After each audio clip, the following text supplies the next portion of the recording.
You're listening to the Archaeology Podcast Network. This is the CRM Archaeology Podcast. It's the show where we pull back the veil of cultural resources management archaeology and discuss the issues that everyone is concerned about. Welcome to the podcast.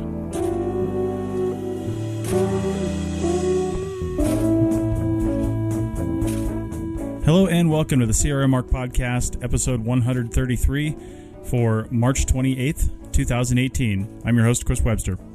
On today's show, we have some recordings from the annual meeting of the Society for California Archaeology held in San Diego in early March of 2018. So sit back and enjoy these interviews.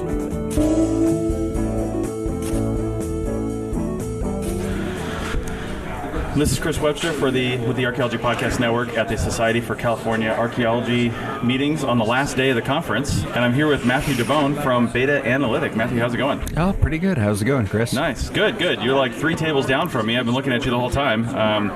Tell our people, because this is going on the CRM Archaeology Podcast, so a bunch of CRM archaeologists, what does Beta Analytic do? I'm sure they've all heard of Beta Analytic. I mean, we all kind of have. Yeah, we're kind of the Kleenex synonymous name of radiocarbon, slash Beta Analytic. They both kind of interchangeably go there. So we're a radiocarbon lab that's been open since 1979. Nice. So kind of since the beginning, and we can trace through Murray Tammers. We can trace our lineage all the way back to who got the Libby that got the Nobel Prize for that? Yeah. He was a student back in the day. Nice.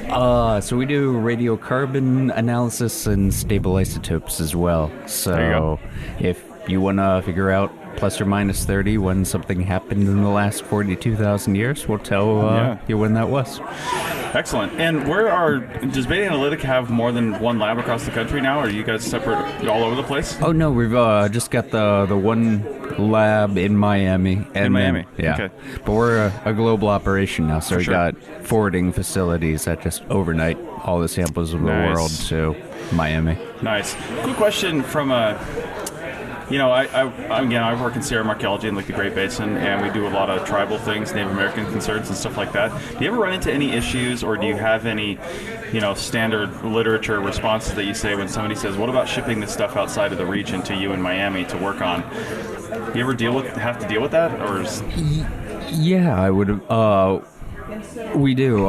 In some instances, tribal consultants will say that you can't do a destructive analysis, and in other times when we have a good working relationship with them, we can tell you that 3 or 4 grams of a femur isn't that much, and we maybe couldn't analyze that, and so you get data plus the respectful consideration of bones. Excellent.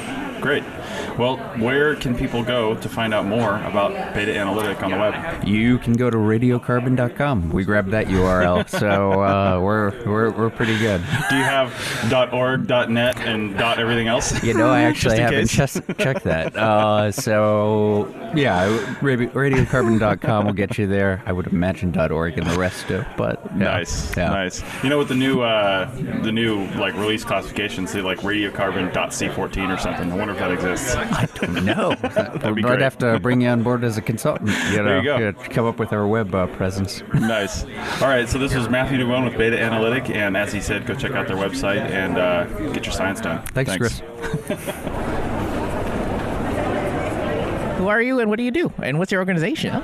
My name is Lynn Engelbert, and I am a detection dog handler. I work with the Institute for Canine Forensics. Neat. And our dogs are trained to find historical and prehistoric human remains. Ooh. Wait, weren't you helping out to look for Amelia Earhart? Or am I wrong? We were. We went down last June and July 2017 to look for Amelia Earhart's remains. Neat. And we can't talk about it yet because we have a contract, and it's things, have not, all of the testing and stuff like that has not been resolved yet. So until that comes out, we don't talk about it. Interesting, but it's kind of like Search Dog, except you're doing not something so depressing as going to a disaster. I'm sorry, I misunderstood that one. Oh, it's almost like you're like search dogs, except you're not going to disaster. You're going through you're going to other things. That's absolutely true. That's exactly. Our dogs are. Like FEMA has human remains detection disaster search dogs, and my dog Piper is one of those. She is certified by FEMA. Really? Also by the Institute for Canine Forensics, and we also meet the certification for the California Office of Emergency Services Type 1 human remains detection dogs. Neat. Wait, has she done any kind of FEMA work? She has. She's worked. Actually, we did not work with FEMA. We worked with the California Office of Emergency Services. Yeah. The Oso mudslides up in Washington. Wow. And that was a couple of years ago. And just this year, she worked the mudslides down in Santa Barbara. Ah. So she does that. We've not been on an official FEMA deployment yet. But they're few and far between. Oh, thankfully. Absolutely, thankfully. Yeah. But we do a lot of work with the Institute for Canine Forensics. Interesting. So what have you done with the ICF that you can talk about? Oh, with the ICF, we do a lot of work with native tribes. Ooh. We do a lot of work with Caltrans. Yeah. We work with the Bureau of Land Management, cultural resource management organizations. We just did a job up at Fort Ross. Oh, to do what? Yeah, we were looking at the old Russian cemetery up there. Yeah. And a lot of times the markers disappear. So they were looking, people either take them for souvenirs, or most of them were made of wood. Oh, so, that makes sense. over 150, 200 years, especially in the coastal atmosphere, they just disintegrate. Yeah. You know, they rot and fall apart. Man. You don't have to tell me about the ocean. So, yeah, I grew up in an ocean town, and that's why my convertible got rusty.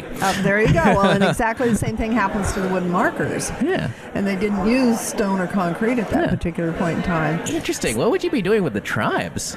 A lot of times we go in, if there's a construction project coming up or whatever, they will bring us in to work to determine if there are burials in the area before anything happens. Wow. Interesting. So dogs can alert on burials that are that old? It's really funny. We had a floodplain project in Central California that we were working, and they had already found some burials. And they were going to be moving them. Yeah. And our dogs went in, and the dogs were alerting on the burials. Yeah. And they were determined by the native monitors to be approximately 2,500 to 3,000 years old. So never, as human beings, we never lose our scent. Wow. If it's protected. Yeah. Now, if the skeletal remains are on top of the ground, you've got the wind and the rain and the sun. Yeah. And that will really deteriorate the scent. Interesting. It's almost like the inverse of not to go completely off track, but it's almost like the inverse of how if you leave butter in the fridge for a long time, it picks up whatever odd scents are in there. Absolutely. Interesting. Absolutely. Wow. I didn't realize people never lost their scent. Excuse me. My God, I never realized people didn't lose their scent. That's It's pretty amazing. It's absolutely pretty amazing. Oh my God. That is so cool. Man, it makes you wonder why. Makes me wonder why I haven't seen you guys on more projects, especially down here, because there's so many controversial projects that where they found burials. Right. Getting our story out. Did you want? Getting our story out. Has been a challenge. Oh, really? We're starting to. We've been around since 1997. Wow. But a lot of, archaeology is very scientific. Yeah. And they want to know what the science is behind it. And because most of the projects that we work on, they don't want to disturb the burials. They want to know that they're there so that they can not disturb the burials. So we didn't get a lot of the science behind it. About 4 or 5 years ago, the Army Corps of Engineers designed a test for us. And this young lady was working on her doctorate. Yeah. And they designed it. Took them a couple of years to get it set up. Yeah. And she did all the research on the science behind it, and then the dogs went out and worked it, and the final conclusion was that you really should use these dogs. Wow. That they should be used on every DOD facility where there might be burials. So we finally, when her dissertation came out and she was published, we got some science. And another one just came out from the Park Service that another person had done down in this area. Interesting. And Not to put you on the spot, but they're probably like super long titles, but do you remember any of the titles? I don't remember the titles. Oh but man, they're always like boring We ones. have a website. Ooh. We do have a website, and the first one, from the Army Corps, is actually, we've got it posted on our homepage. Ooh. So the website is www.icfk9. So .org, K9.org. So www.icfk9.org. Neat. So they can pick up a copy of that. It's a full PDF copy of the entire study. Ooh. Man, that's really cool. And so now that we're getting the science, people are starting to pay attention. And after the expedition we went on for Amelia Earhart last year, they've discovered us, and now we're pretty busy now, which is great. Oh, thank goodness. Although she doesn't look so busy right now. No, she's pretty settled right now. So she's found her spot. Yeah. Unfortunately, this is a podcast, so no one knows what we're talking about. We're talking about Piper.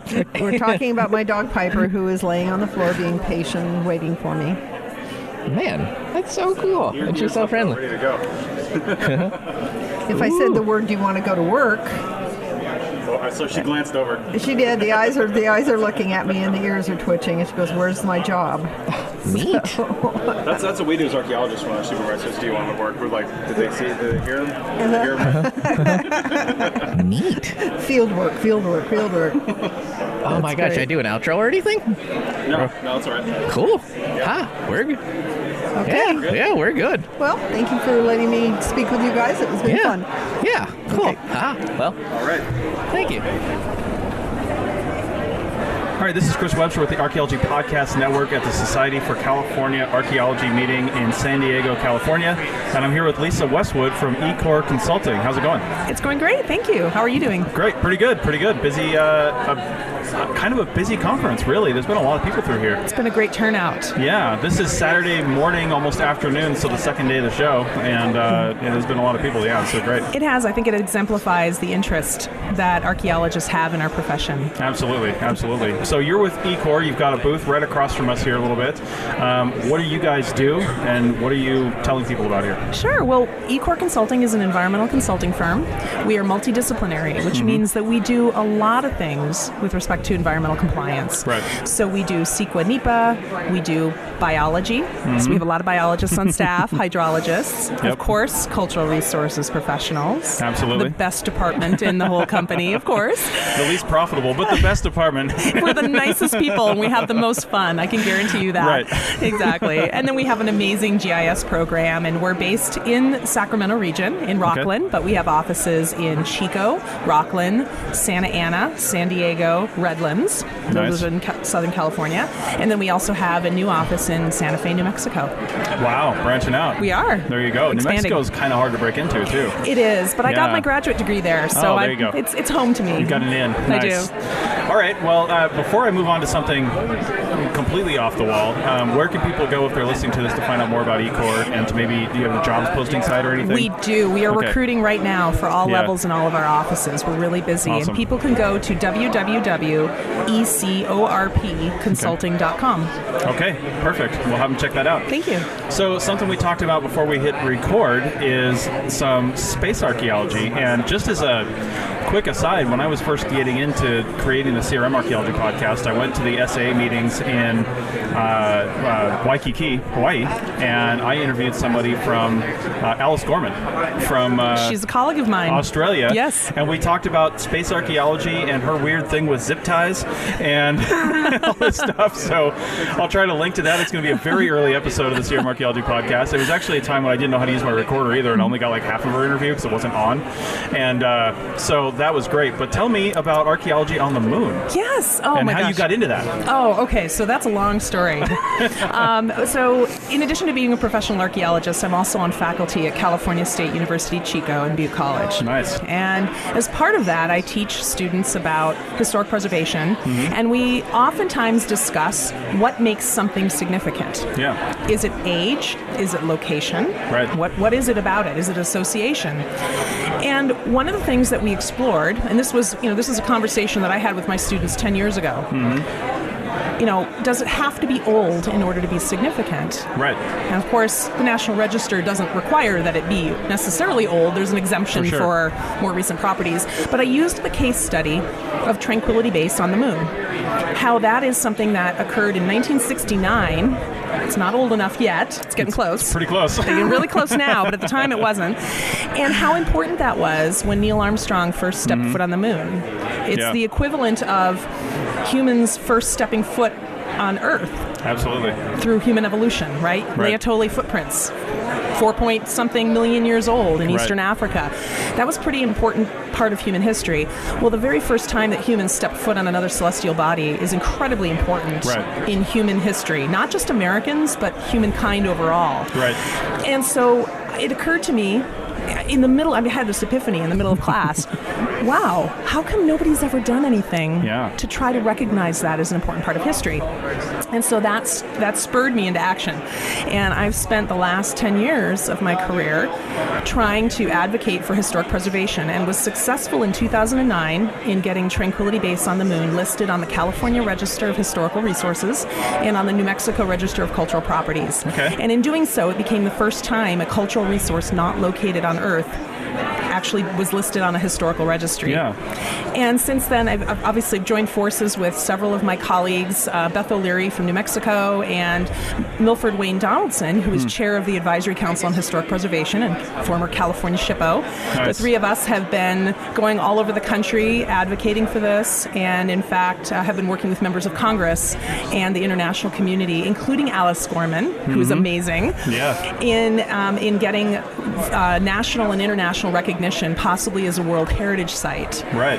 And just recently I joined forces with For All Moonkind, which is it's a great title. It is a great title. And it's a nonprofit organization that has been formed to try to seek preservation for the Apollo lunar landing sites on the moon. Nice. So I'm on their advisory council, and it's just been wonderful. So, kind of fundamental question with all this. Space in general, and I would imagine the moon, I don't have direct knowledge of this, but I imagine the moon has long been determined since we entered the space race by companies or countries that are involved in this to be like international territory, right? Exactly. Like nobody owns it. That's right. What aside from symbolic, what actual validity does listing it even on the National Register of Historic Places for the United States have to the rest of the world? What if somebody else has their own SpaceX and India is getting up there, China? What if one of these countries decides to land on the moon? And not even a country, a private organization these days. I mean, it's getting real close to that, to space tourism and things like that. What if they're going to want to land there? They're going to want to see that, and how do we enforce this on a global scale for the whole entire population of the Earth? Is there even any regulation? Excellent questions, and I hope you have more than 5 minutes with me because we got all the time. This is just this is one of the biggest issues. Now, it is true that the moon is in fact international territory, so to speak, or international waters, as a lot of people call it. However, there is treaty. There's international treaty that says that any nation, it's actually called a state when you talk about it in international contexts, any state that takes property of theirs and deposits it on the moon owns that.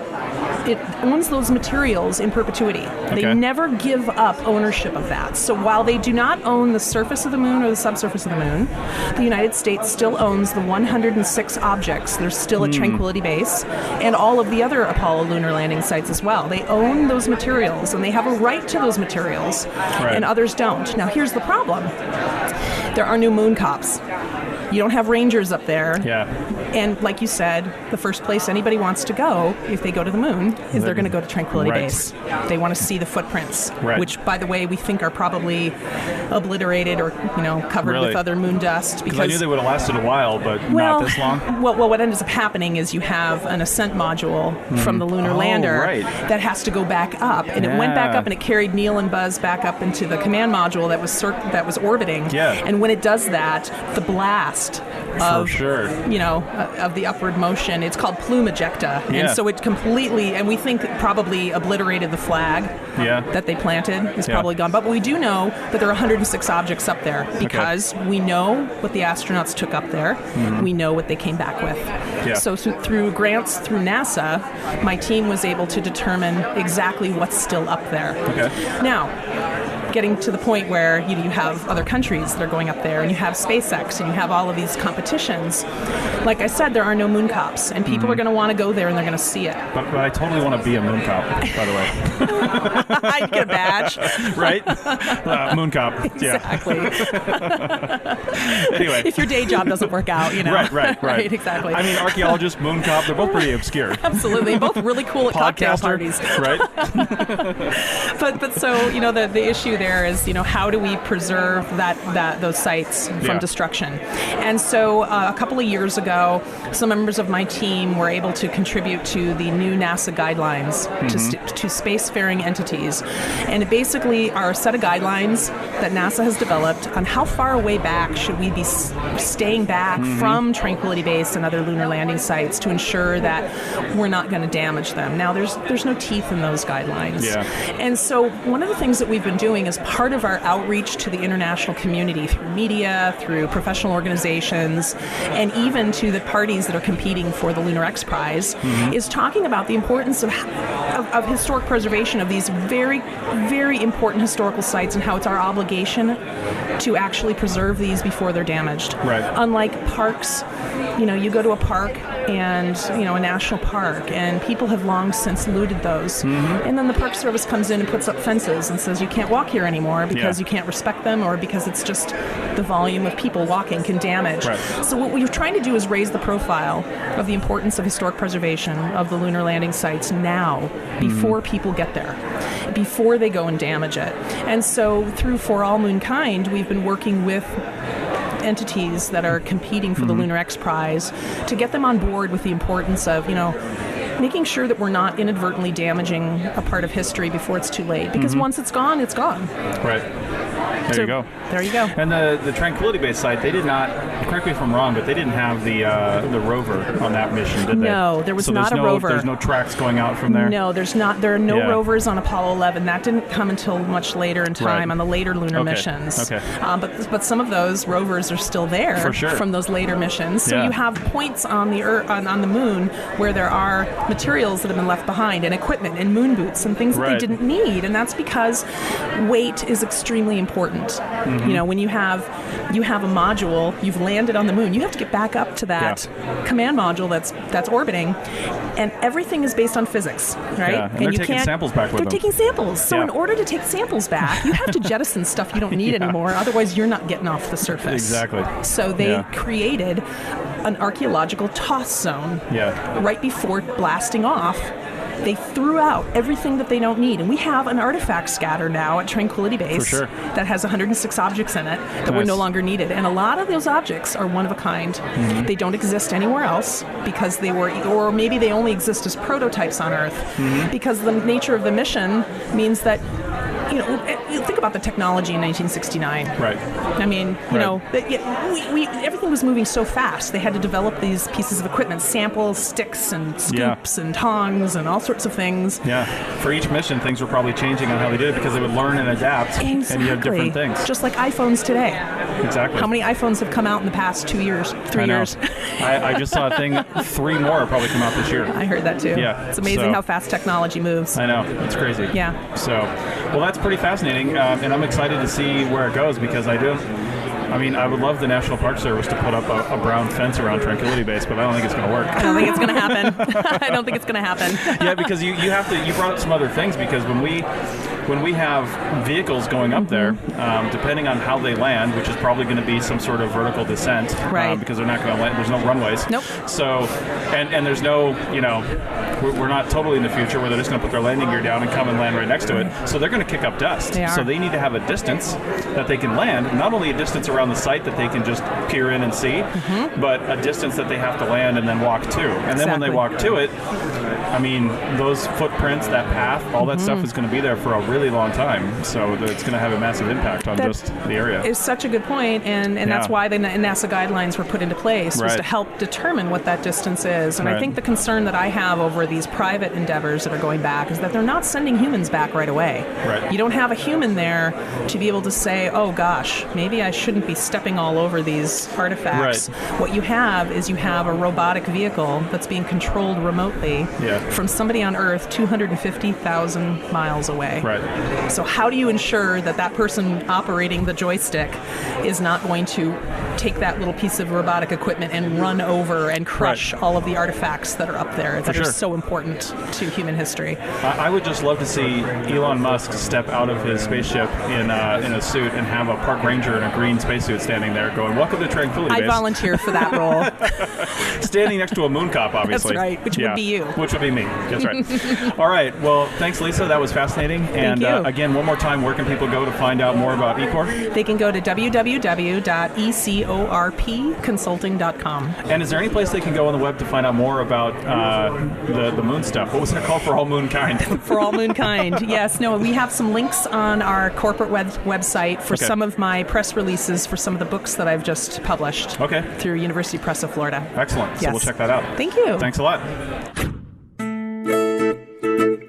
This network is supported by our listeners. You can become a supporting member by going to arcpodnet.com/members and signing up. As a supporting member, you have access to high-quality downloads of each show and a discount at our online store, and access to show hosts on a members-only Slack team. For professional members, we'll have training shows and other special content offered throughout the year. Once again, go to arcpodnet.com/members to support the network and get some great extras and swag in the process. That's arcpodnet.com/members. This is Chris Webster with the Archaeology Podcast Network. I'm here on the final day of the Society for California Archaeology Meeting, and I'm sitting with past president of the SAA, Paul Chase, with the Presidio Heritage Trust of San Diego. Paul, how's it going? Good morning. It's going fine. It's been a busy conference. That's right. Yeah, it's been really good here in the exhibit hall. It's been just a ton of people coming through, so that's great. So tell us about the Presidio Heritage Trust. What is the Presidio of San Diego? What's the significance of this thing? 249 and a half years ago, the first European settlement was established here. It was the Spanish Royal Presidio, established, and this was the first European settlement on the west coast in Kumeyaay Indian Territory here. 2 years ago, several of us formed the Presidio Heritage Trust. One, to enhance understandings and the heritage of the Presidio itself, its history, its archaeology, what we know about it. Celebrate that. And then next year, we hope to have grand international celebrations with people coming from all over the world. The Presidio was an international founding between Spain and the sovereign Kumeyaay Indian nation. It was successful. There were a lot of problems, and they solved some of them, and out of all of that, San Diego grew. Now our job is to celebrate that and commemorate it, and it's both a big success story. San Diego is a marvelous metropolis. It's also a story that is full of crazy, marvelous stories, good and bad. Yeah. Okay. And a lot of the bad ones have been left out. Yeah, of course they have, yeah. Real quick to back up, because we do have somewhat of a global audience for this podcast, define Presidio as it's used out here. It sounds like it's kind of like a fort, right? Exactly. Yeah. So it would have been a central place for almost like a military garrison to establish, right? It was a military garrison. Yeah. The Spanish effort to colonize California, all of California, had 20-some missions established ultimately, and 4 presidios, military garrisons, to protect this early California, Spanish California, from foreign invasion. They were particularly concerned that the Russians were establishing Fort Ross and coming down the Pacific coast. And they needed the military also to keep peace because the natives in California, they thought they owned this land. And the Spanish, under dictums from Rome, believed that they were in charge. And so the military garrisons were important to try to maintain peace and civility for the Spanish frontier, but in the international world of the Pacific coast, colonization. So the garrisons were important. How long was the Presidio in use? The Presidio here at San Diego was the first one, and it lasted for 65 years. Wow. And then in the 1830s, it was essentially abandoned. The soldiers more or less retired and went to live in the pueblos or on their own Rancho Grant lands. Okay. So after that, San Diego was formed. San Diego was already formed as a city by the time that the Presidio was basically retired, and there was no need for it anymore. Is that the thought? The government no longer funded the garrison. Okay. And so it melted. Right. In fact, as people moved to Old Town San Diego down at the base of the hill on the flatland, established gardens and houses, San Diego began as a residential pueblo. The soldiers retired, but in doing that, they often took the tile roofs right off the old buildings and used them on the new buildings. So it was a matter of they helped take the roof, and that caused the adobe's walls to be open to the rain and melted. So what we have now, after 250 years, are about 3-foot tall wall stubs up in the park to mark all of the buildings that were the Presidio, the fort. Right. So in all this time, I mean, as cities grow and populations grow, the Presidio basically stood on those grounds, and nobody built inside the grounds or on top of it, or Exactly right. Yeah. Most important point. There were 3 other Presidios: San Francisco, Monterey, Santa Barbara. Right. All of those became urbanized and rebuilt on. And so we have only sections of them. Most of them have been lost to new modern buildings. Right. San Diego is special. The entire Presidio, which was about the size of 2 football fields in a square, with corner bastions with cannons. It's all preserved. Wow. It turns out that it was going to be developed as city land. In about 1900, George Marston bought it all, recognized it was important, and created a park. And finally, after 40 years, was successful in transferring title to the city of San Diego of his park with the Presidio ruins. Right. Okay. So That's it's been great. preserved. Yeah. And the entire thing is an archaeological preserve. Right. Have there been many excavations or anything and a lot of research at the Presidio? I'm sure, right? Yes and no. Yeah. For 50 years, a number of different good archaeologists have excavated there. Yeah. And so there's huge collections that have been assembled. However, there's never been a book written on all of their work. Wow. There's been 1 dissertation, there's been 5 theses, and some articles, but never a book. Wow. Therefore, the Presidio story, which should be a multicultural story, because the Spanish were in charge of building it with their engineers and soldiers, and they used the Indians as laborers as well. But the Indians were one of the major populations of the Presidio. And then we have all these international visitors, and the soldiers were going out and doing things and coming back. So there's multiple stories about activities in the garrison. Yeah. There were marriages, funerals. There's a chapel or church there. That's where the first mission was started, but it moved out after 3 years. Right. But the cemetery was respected clear into the 1870s. This was San Diego's most sacred first cemetery land. So it's still important. Absolutely. Okay. And how did you become interested in the Presidio, and really get into this? 17 years ago, I've been an archaeologist for a career. So I've done 50 years of archaeology in California. The city got into a fight with itself, largely. Decided that they were going to close out the archaeology that had been going on and try to preserve everything. Preservation as a policy became paramount.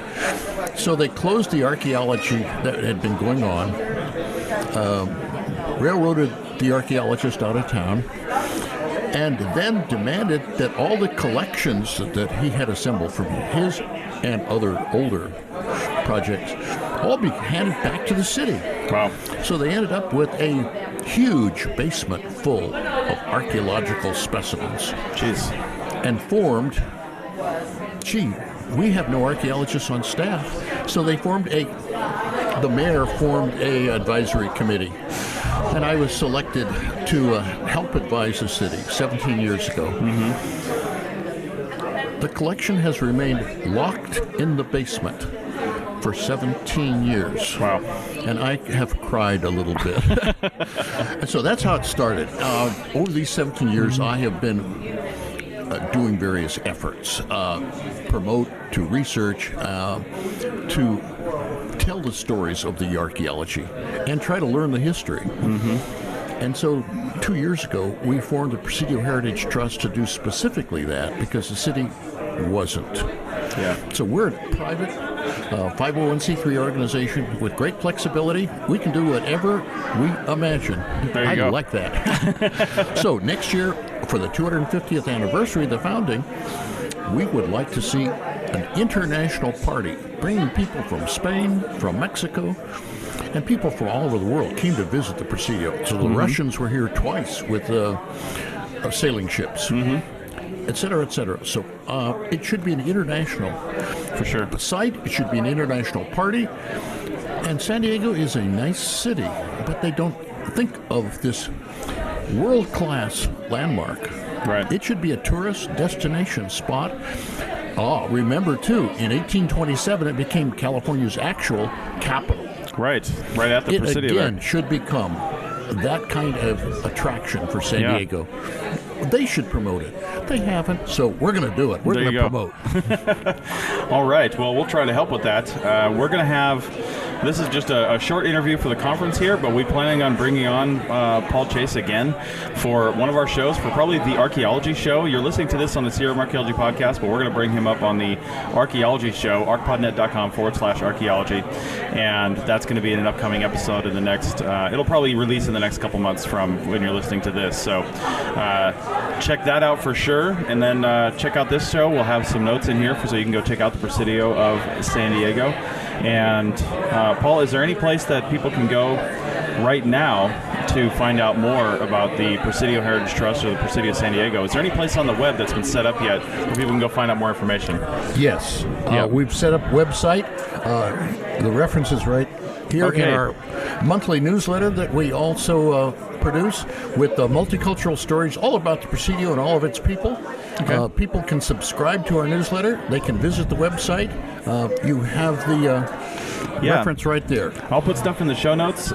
San Diego Presidio.com, and then they also have a Facebook page, SD Presidio, and they are on Twitter at SD_Presidio. So check all that out, but this will, of course, will be in the show notes, so you can go check that out. So thanks a lot, Paul. We'll get back to the noisy exhibit hall here, and enjoy the rest of your day. Thank you. Appreciate the opportunity. Thank you. The Archaeology Podcast Network has partnered with TeePublic to bring you some awesome gear that looks good, promotes archaeology, and puts a few pennies in our pockets so you can get free podcasts. Check out our designs at archpodnet.com/shop. That's archpodnet.com/shop. This is Chris Webster with the Archaeology Podcast Network at the Society for California Archaeology Meetings in the noisy exhibit hall at the APN booth, and I'm talking with Vicki Morgan of the Harrison Serenity Ranch. Vicki, how's it going? Oh, it's fantastic. Great. I'm fantastic. So tell us, you're you're not an archaeologist, but you're here at the conference. But tell us a little about what is the Harrison Serenity Ranch. We're down here in San Diego. It's nearby. Tell us what that is. What's the history behind it? Okay, the history behind Harrison Serenity Ranch. I purchased this piece of property, and it is the old Nate Harrison site. And Nate Harrison is a freed slave, and he's the first black man to own a piece of property in San Diego. And he actually coexisted with the Indians on top of Palomar Mountain. Yeah. Was he a slave back east and then came here? Yes, he came from Kentucky. That's new information from Professor Seth Malios, who is from San Diego State and who is leading up this archaeological dig since 2004. Right. Okay. So you purchased this property and you were like, oh, that looks like a nice place. And then you found out about all this history and this ongoing work. Absolutely. Yeah, it's absolutely fun. It's been so exciting. Yes, I purchased this piece of property to open up a retreat center. Yeah. And upon learning about the historical aspect of the property, it became even more exciting. I'm an African drummer. White girl goes African drumming. Love it. And and I do a lot of work with the Indians and Native American people also, and this is indigenous property. And I think that has been the beauty of this land is knowing that Nate Harrison coexisted so harmoniously with the Indians, and they gave him the property. Wow. And he was such he had a business sense to him, and so he ended up homesteading the land. Okay. And so he, like I said, was the first black man to own a piece of property in San Diego, and the first non-Indian on the mountain.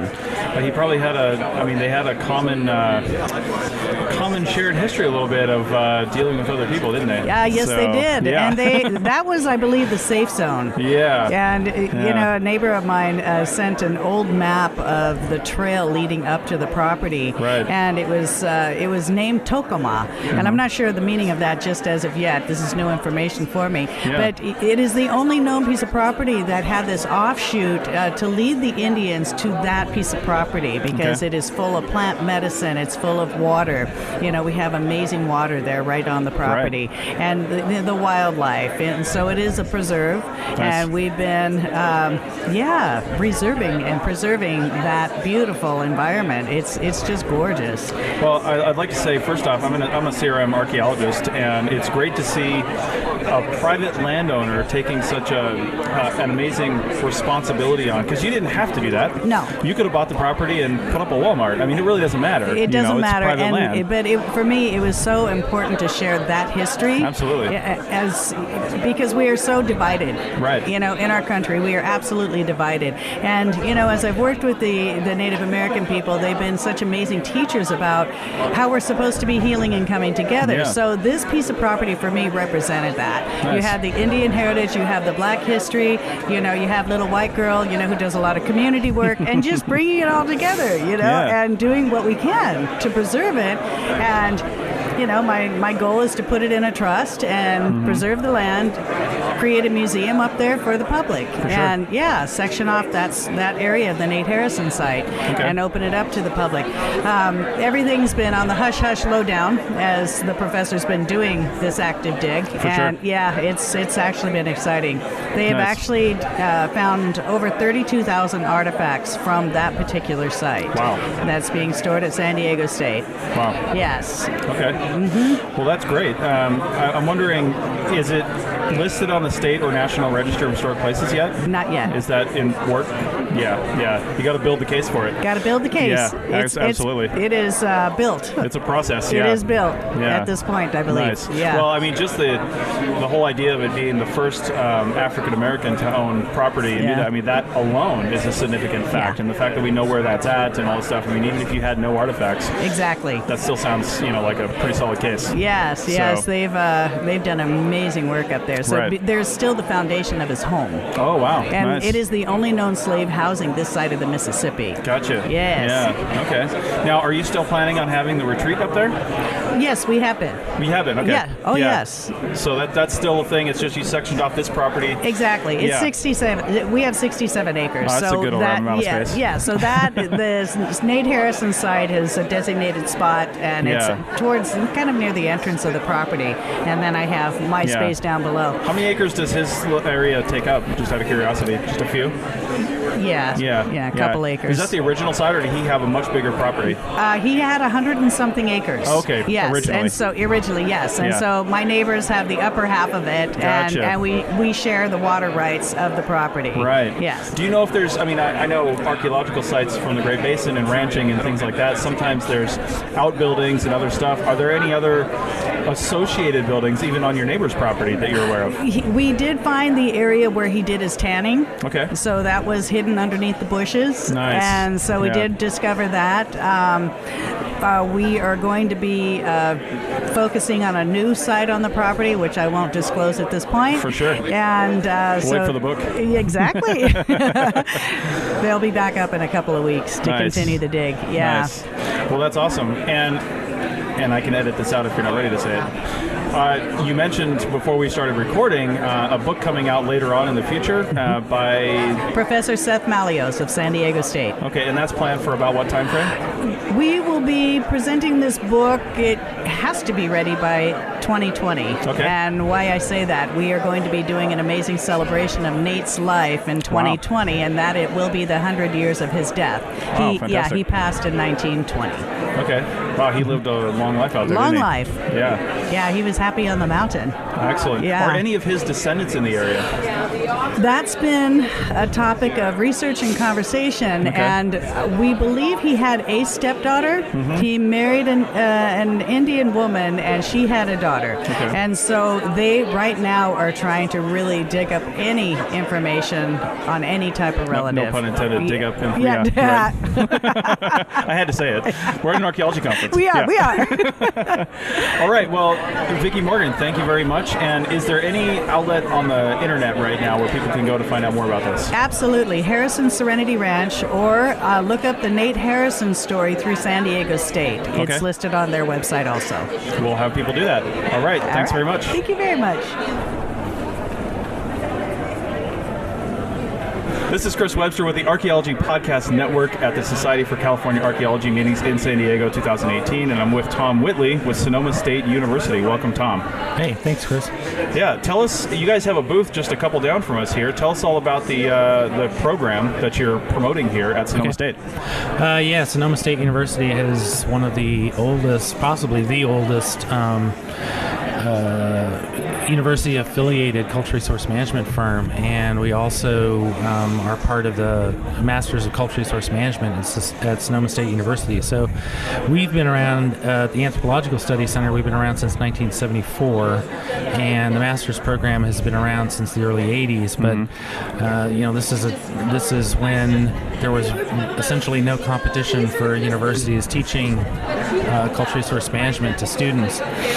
And so our director, Adrian Pretzelis, retired the year before last, and I took his place. And so I was teaching in the Masters of Cultural Resource Management or Professional Archaeology at the University of Western Australia for the last 3 years. Right. Before that, Yeah. So, our goal is to, at the ASC, we provide internships and opportunities for students to go out in the field, learn how to do small projects, and get experience doing them on the way to completing their master's degree.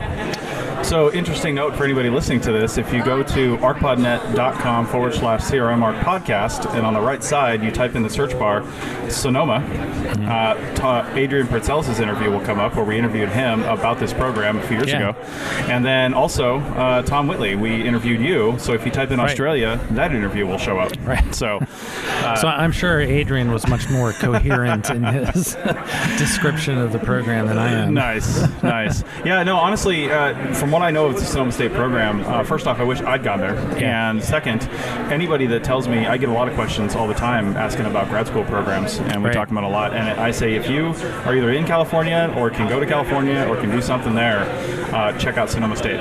Yeah, it's a great program. And we've been teaching it for a long time, so we have a huge graduate employment rate. So most of our graduates are employed throughout California and other parts of the country, working for private sector firms, agencies, various CRM-related jobs. Nowadays, we're getting CRM is evolving and starting to deal with things like intangible resources, language, and that sort of thing. So we're trying to revise the program a little bit to start incorporating some of these things like virtual reality and 3D modeling, and we have remote sensing, all these kinds of skills that are necessary for students moving into the job market. So that's one of our key focuses right now. And that's really great, because what you're creating are managers, because they're in the graduate program, so they're managers. And a good manager doesn't necessarily need to do all the things, but they should know how to do all the things, and they should know what's available, so they know who to contact in a certain way. You don't want to contact 6 different specialists when you only need one, and blow the project budget on stuff you shouldn't have been doing. And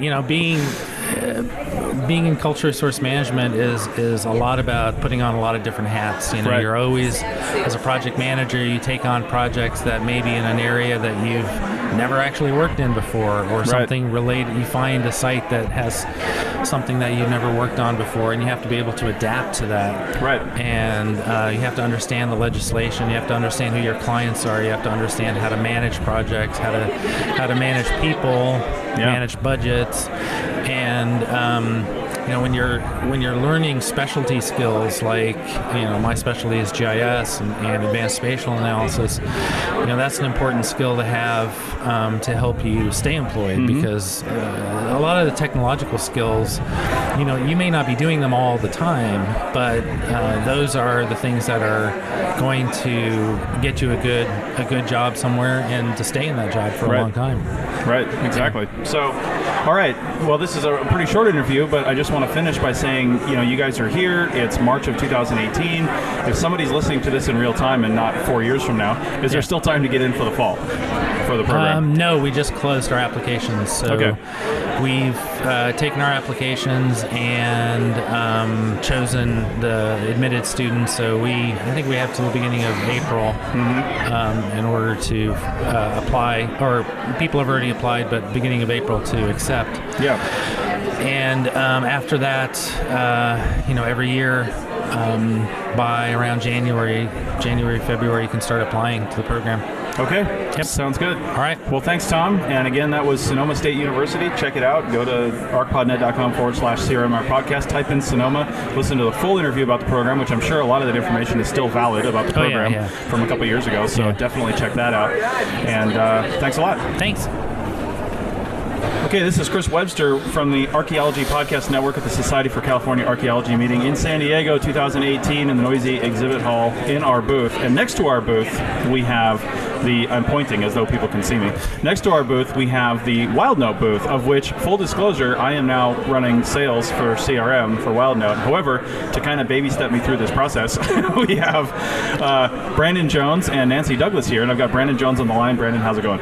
Pretty good, pretty good. You're right about it being noisy in here, so I hope the background noise isn't too much. It adds that sort of ambiance that we're all looking for from a conference, right? Yeah, absolutely. Yeah. You want people, that's for sure. Right. That's right. We want it to sound busy because, you know, we're selling stuff here. So, but first, you're working with WildNote. Tell us a little bit, give us the elevator pitch for what WildNote is and what it can do for CRM.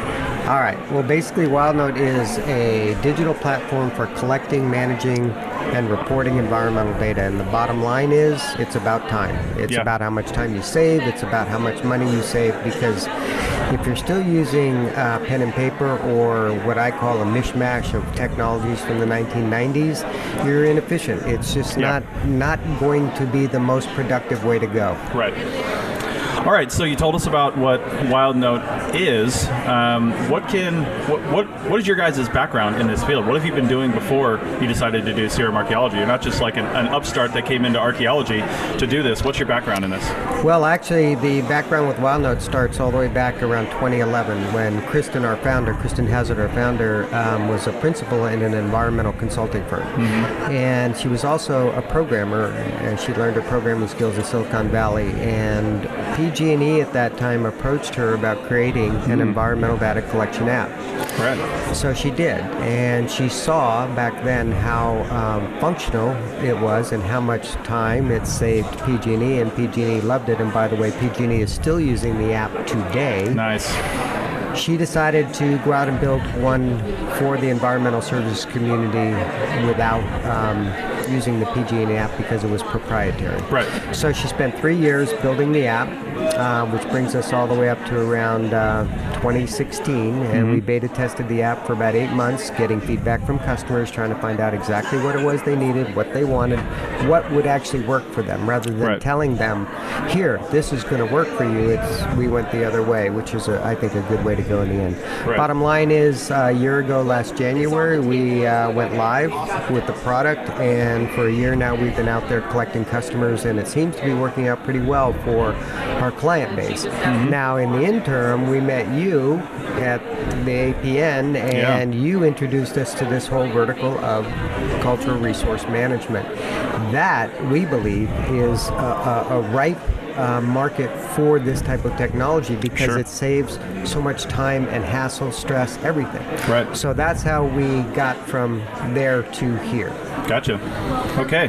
Well, this is a pretty short interview because we have booths to run. So just tell everybody where they can find out more about WildNote. Well, if you want to know more, you can go to www.wildnoteapp.com and check it out there. There you go. And you can sign up for a free trial. Yes, you can. So, we offer free trials, so go ahead and check it out. You're gonna like it. Absolutely. All right. Thanks, Brandon, from WildNote, and this is Chris Webster with the Archaeology Podcast Network. That's it for another episode of the CRM Archaeology Podcast. Links to some of the items mentioned on the show are in the show notes for this podcast, which can be found at www.archpodnet.com/CRMArchPodcast. Please comment and share anywhere you see the show. If you'd like us to answer a question on a future episode, email us. Use the contact form on the website, or just email chris@archaeologypodcastnetwork.com. Support the show and the network at archpodnet.com/members. Get some swag and extra content while you're there. Send us show suggestions and interview suggestions. We want this to be a resource for field technicians everywhere, and we want to know what you want to know about. Thanks to everyone for joining me this week. Thanks also to the listeners for tuning in, and we'll see you in the field. Goodbye.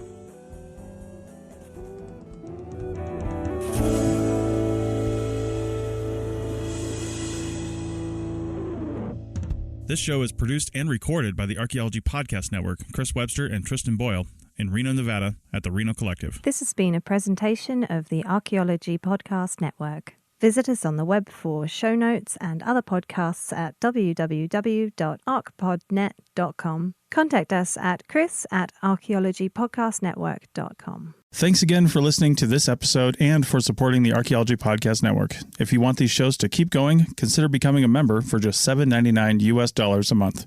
That's cheaper than a venti quad eggnog latte. Go to archpodnet.com/members for more info.